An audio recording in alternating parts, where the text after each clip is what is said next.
All right, let's hear from an expert.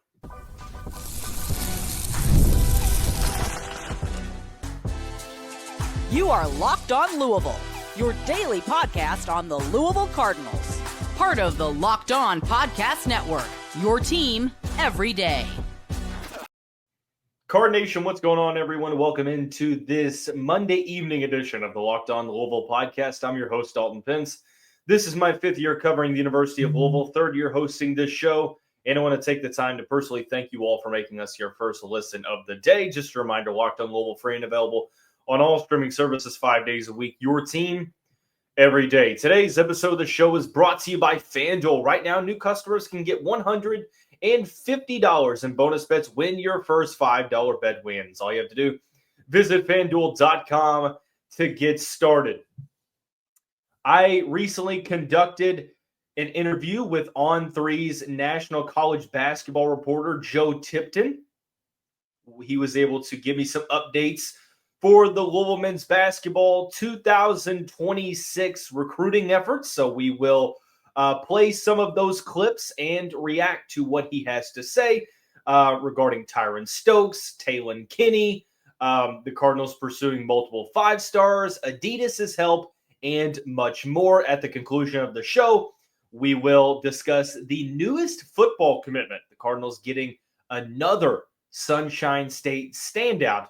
DJ Williams is a Louisville Cardinal. More on that coming up here at the conclusion of the show. But if you tuned in, definitely appreciate that. But if not, that's okay. My Monday night Louisville radio show, Mondays with Dalton Pence on Big X Sports Radio from 5:30 to 7. My co-host Roman Kelly and I had Joe Tipton call in for about 15 to 17 minutes to discuss everything Louisville men's basketball recruiting, to give us some updates on a couple of different prospects. And we're going to start out with Tyran Stokes.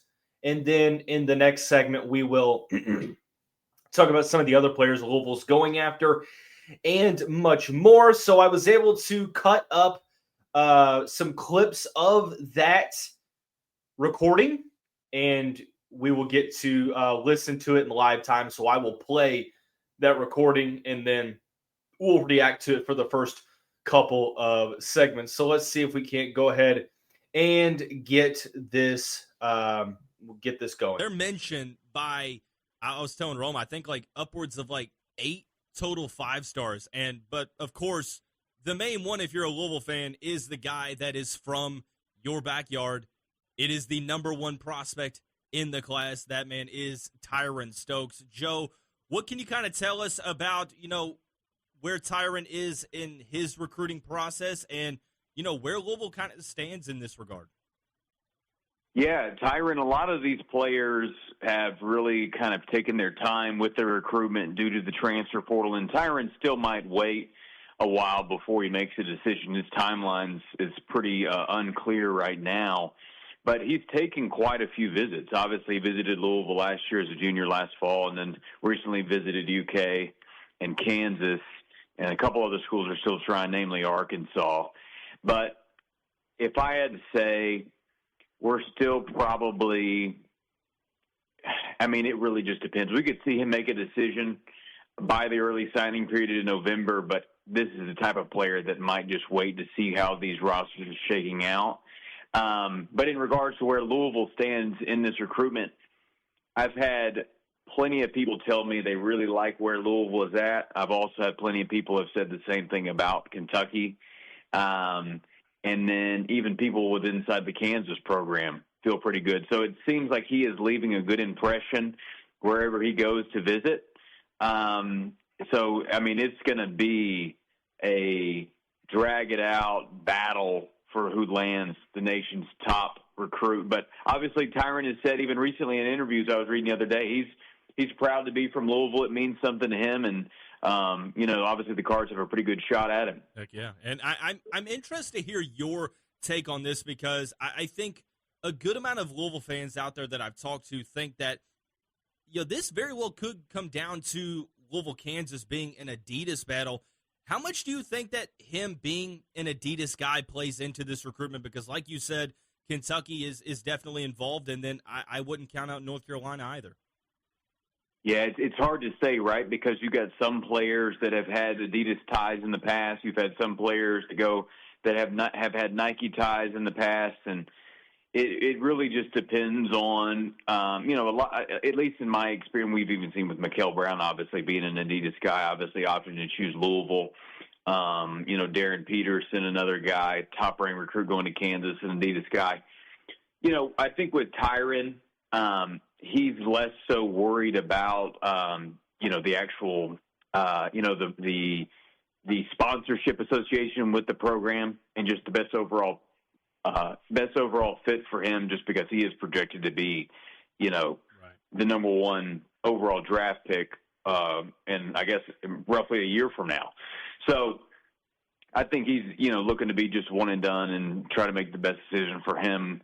But it is pretty unclear right now, which I think Tyran has done a good job of trying to keep this. That's why it's so interesting, right? Louisville fans want to know, but it's been really hard to get some inside information there. But I have not been told anything to suggest that he will be any sort of, brand loyal to Adidas or Nike or pick a school based on that.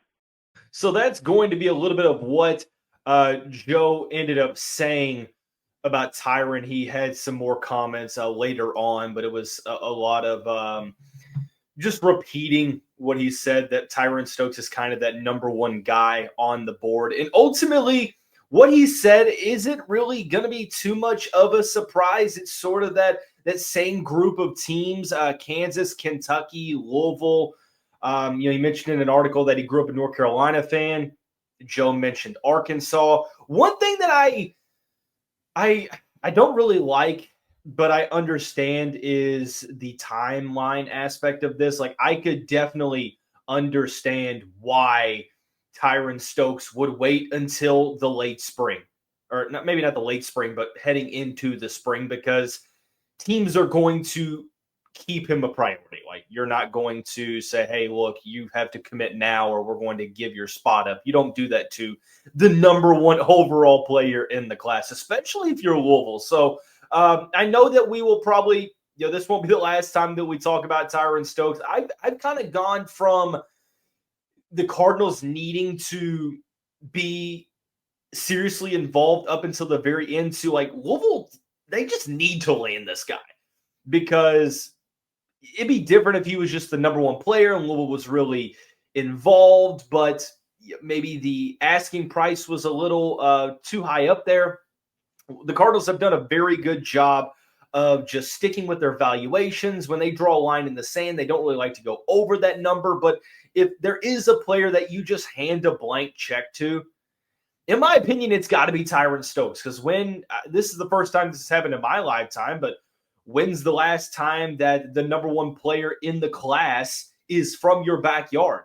Better yet, when's the next time that that's going to happen? And truthfully, I can't answer that question. Like, this is just like a once in a couple of generation type of prospect, especially if you are the Louisville Cardinals. But don't go anywhere just yet. When we come back, I asked Joe about some of the other prospects that Louisville is involved in: Taylen, Kinney, Deron, Rippey Jr., Dylan Mingo, Jordan Smith. He had some pretty intriguing answers, and we're going to hear what he had to say after I take the time to tell you about our friends over at FanDuel.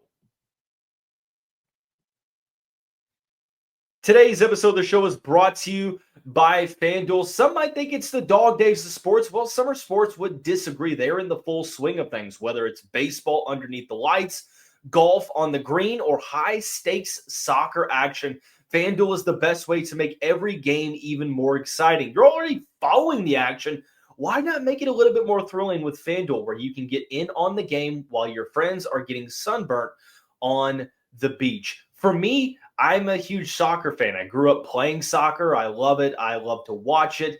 And it's not hard to understand how soccer betting works. I'm picking the United States men's national team to win the Gold Cup this summer. Join me. And if you're new to FanDuel, new customers can bet just $5 and get $150 in bonus bets if your first bet wins. Open the FanDuel app today or visit FanDuel.com to get started.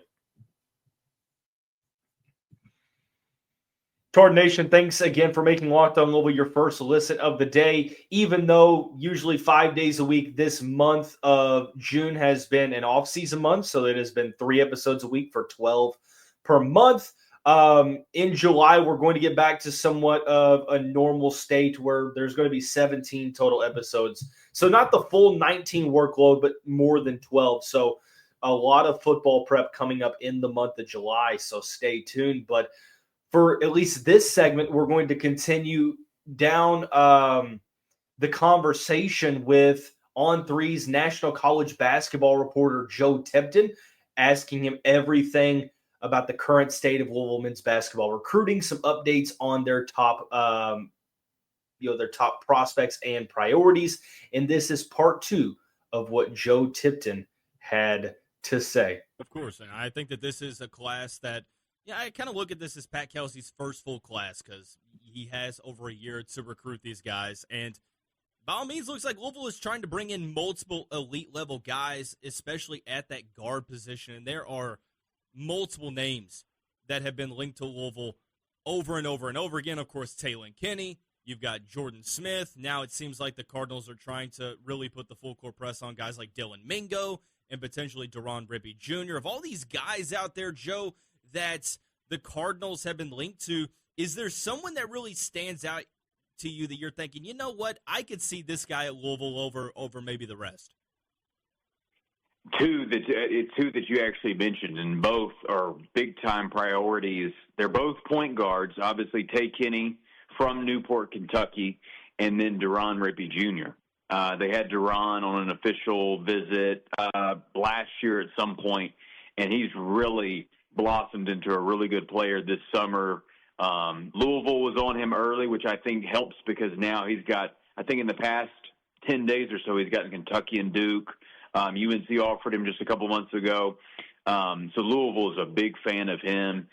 It'll be interesting to see what they do just because Tay Kinney and Deron Rippey, like I said, both point guards will be the replacement for Mikael Brown, assuming he is one and done as expected. I'd be interested to see, could they come together? Because I think that Louisville's in a good spot for both of them. They are still both going to take quite a few visits before they make a decision. But Louisville made a really strong early impression on both. And both are, you can make the argument that Tay Kinney is the top point guard in the country. You can make the argument that Deron Rippey is the number 1 point guard in the country. Even the same for another guy that you mentioned in Dylan Mingo, who's really kind of grown into his own this summer as well and really showed out. So I will say this, Louisville is on the right guards, and I would be shocked if they don't walk away with another 5-star point guard this cycle. Is there a reality out there, and of course you have to balance this with your transfer portal budget and guys returning, but from the vibes you get with Louisville, is this something that they're going to kind of maybe try to get an early commitment before Stokes is ready and then wait out Tyran and see what he tries to do and kind of gauge that? Or is it something to where they're going to go full on Tyran and then maybe 2 guards? Realistically, 5-star level guys speaking, what would you predict for Louisville? Yeah, it's a great question. I think the 5, Tyran Stokes obviously has the ultimate leverage. He can wait until next April if he wanted to make a decision. Now, we hope we don't have to wait that long. But guys like Tay Kinney, Deron Rippey, Dylan Mingo, some of these others, even Jordan Smith Jr., who we haven't talked about too much, that Louisville's on as well, these are guys that can afford to wait because they're expected and projected to be a starter at no matter where they end up. So a lot of these guys are starting to wise up and see, all right, let me not make a decision by November in the early signing period, which most players typically sign right around then. Let me watch a few more games. Maybe in Louisville's case at the point guard position, it's like, hey, let's see how PK treats Mikael Brown Jr. What does his stock do? How does he utilize him? But I think if in a perfect world, Louisville either gets one of Tay Kinney and Deron Rippey Jr. Obviously, Tyran Stokes is kind of the focal point of everything. Is without question their number one guy. Right. But it is kind of hard to predict when the level or how quickly you see decisions come to be, because since they're on these high-level guys, these five-star recruits, a lot of these guys are saying that they're going to wait a while. Now, if they feel the time is right, there's no need to, drag out their decision any longer, because I talk to these players all the time, and it does definitely weigh on them. It's very tiresome to have to go through this, the recruiting process overall. Right. So they might wake up one day and say, hey, let's go ahead and, make a commitment and go from there. But I think that, specifically you can tell the priorities that Louisville's trying to hit at are Tyran Stokes. I do find it interesting that Jordan Smith and Caden Samuel seem adamant on potentially taking that Louisville visit. Caden mentioned maybe sometime in August. Do you get the sense that could be a potential package deal down the road? Yeah, so I spoke to Caden earlier this month about that. He did say that they were going to make a decision separately. I just think it helps, in their case, just because they're such good friends and play obviously on the same AAU program together, Team Takeover. So, I did find it interesting that Caden would like to take that visit with Jordan. It wouldn't surprise me to see them team up in college together, and obviously it doesn't hurt on recruiting efforts because obviously Louisville's on both of them, to try to encourage them to do that package deal. But I don't think they are set on that, but definitely found it interesting that they want to take the visit together, and pretty soon, obviously August will be here before we know it. Yeah, of course. A little bit of a longer clip there, but I think it's necessary because there's a lot of great information. I think the first thing that kind of stood out to me was that Joe Tipton highlighted Taylen Kinney and Deron Rippey Jr. as the two that he's kind of looking at in regards to Louisville. So I know that we had talked about, who is Louisville prioritizing the most? Like, who are the Cardinals going after the hardest? And even though this might not reflect it, I do think that this might be a situation that highlights the two most likely candidates to land at Louisville. He also put some emphasis on the fact that he would be very surprised if the Cardinals didn't walk away with another five-star level point guard. It just kind of shows you that MO for Pat Kelsey of, I'm going to go out and get an elite guard in the high school class. Got one with Michael Brown Jr., and he has positioned himself in a really good spot to land maybe more than one in the 2026 class. Didn't really get much on the Dylan Mingo situation. I think that the Cardinals are really trying to get involved there. Going to be interesting to see what happens with that. But a possible joint visit, something that we talked about multiple times, a five-star shooting guard, Jordan Smith, ranked inside the top 10, and five-star small forward, Caden Samuels, both from the DMV, both really good friends. Jordan plays for VJ King's alma mater, Paul Six, and I think it's Bishop McNamara is where Caden Samuels plays, but they play for the same AAU team. As Joe mentioned, pretty intriguing that it's not a for sure package deal, but I think you'd be kind of misled if you thought that there wasn't any chance of there being a possibility of a package deal. And the fact that they are visiting Louisville at the same time or planning to do so, even though Jordan Smith has already visited Louisville once before. So pretty intriguing stuff. All that courtesy of Joe Tipton from On3's Sports, national college basketball reporter and analyst. A lot of great insight into where things are currently standing for the Louisville men's basketball 2026 recruiting efforts. When we come back, we're going to identify another Sunshine State standout that Jeff Brom's Louisville football program ended up getting a commitment from just before the weekend a couple days ago.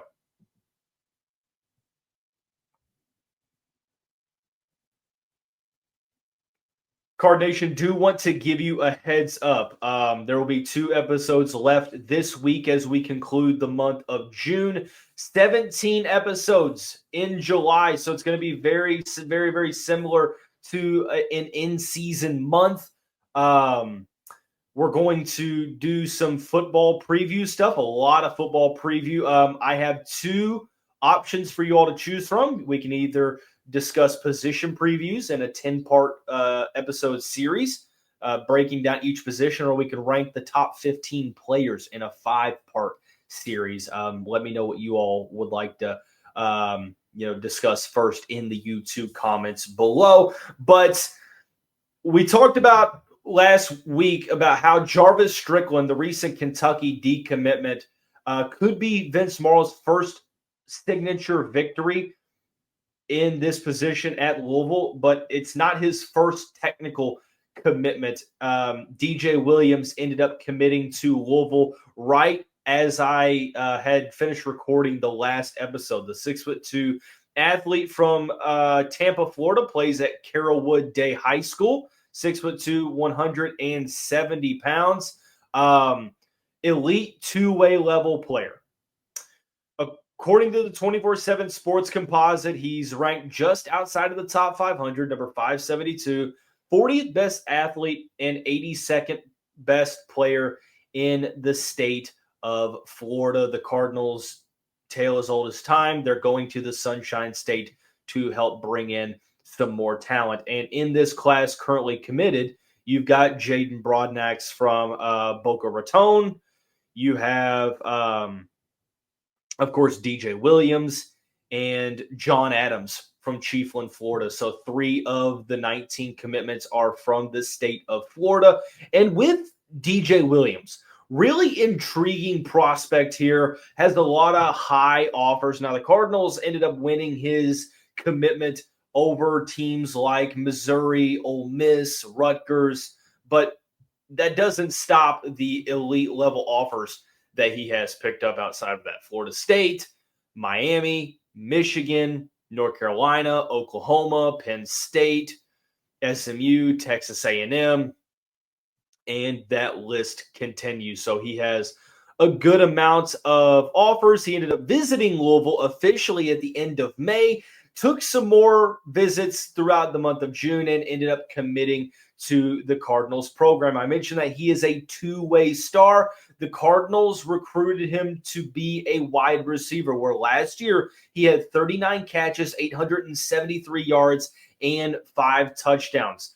6'2", 170 pounds. He could definitely add some strength and weight to that frame and be able to, put that weight on and still be as athletic and quick as he is right now. The footwork really jumps off the screen when you watch him play. He's got that second level speed that he can, turn on the burners when he gets, into the open field. But the main thing that I like about DJ Williams' game is the separation. Just does a really good job of kind of putting everything together and creating that separation between him and the other defensive backs.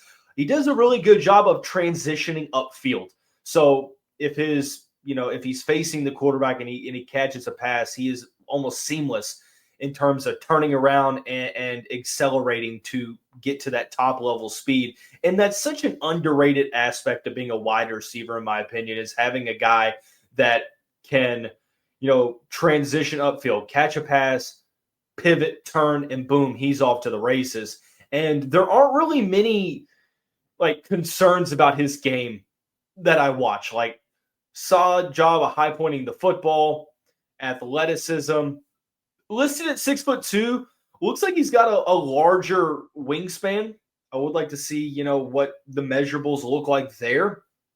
The speed, agility, footwork, just a polished receiver. I think that this screams overlooked 3-star Florida athlete comes to Louisville and has a ton of success. And I try not to be too cliche and predictable when Louisville gets a commitment from Florida and just automatically, boom, diamond in the rough, boom, hidden gem. This guy looks the part. Really, really solid. Plays in that Tampa area that If I'm not mistaken, of course, I'm kind of paraphrasing here, but Brian Smith, the Locked On Podcast Network National Football Recruiting Analyst, he was he's around that Tampa area, or was around that Tampa area, and said that it's a very, very talent-rich area. So the competition seems like it's pretty solid. Now, of course, DJ Williams does play both ways as a wide receiver, but also as a safety. This past season, 25 tackles, 1 tackle for loss, and 1 pass broken up. I'm not saying this is going to happen, but if for whatever reason it just doesn't work, like the wide receiver experiment it doesn't pan out, and he's either buried down the depth chart or just doesn't work out, and Jeff Brom's like, hold on, this guy was a high-level defender as well, and you can always use defensive backs. And, hey, maybe, Ron English and Mark Hagan, Coach Ellis, the defensive staff can maybe help develop him to be a solid defensive back. So I wouldn't be surprised if DJ Williams ended up as a borderline 4-star in this class. I think that he's going to continue to rise up rankings. Of course, the thing we have to talk about the most, the elephant in the room, is that every time we talk about high school football recruiting, it's not always set in stone, right? It's not always finalized. We have talked about guys that committed, and then in less than a month, in a couple months, they end up decommitting, and it's all for nothing, it seems. But we're going to do our due diligence when it comes to research, when it comes to discussing commitments. Not as much on the offers, maybe a little bit on the visits, especially transfer portal, but or if it's like a huge high caliber guy. But we're going to sort of try to play it smart and discuss a commitment, but also acknowledge that, hey, the Louisville Cardinals have had some decommitments in this class. Hasn't been the first and potentially hasn't been the last. So at the moment, I really, really like this commitment. I think that DJ Williams is a true diamond in the rough type player from the Sunshine State. The Cardinals are looking for those high school receivers that they can develop and have be multiple year starters outside of just going to the transfer portal every cycle and replacing their wideouts that way. So Williams at 6'2", I think you can put him in a couple of different spots, and he can definitely succeed in a bunch of different roles, whatever is asked of him. So I really like this commitment. The Cardinals have, I think it's 4 wide receivers committed in the class. There's Peyton Cook, 4-star from Akron, Ohio. Of course, DJ Williams. You have Marlon Harbin, one of the top players in the state of Kentucky. And then Gavin Waddell from Rolesville, North Carolina. So the Cardinals, I would imagine, are done adding at that receiver spot unless somebody decommits. But I like the group that they brought in. I think that there's some differentiating skill sets, but I think that that's going to bode well for the Louisville Cardinals moving forward. But now is your time to shine. On the next episode, we will dive into a weekly mailbag. So if you have any questions, be sure to drop them in the comments below. But that's going to wrap up this late Monday evening edition of the Locked On Louisville podcast. Everyone have a great evening. We'll see you here soon.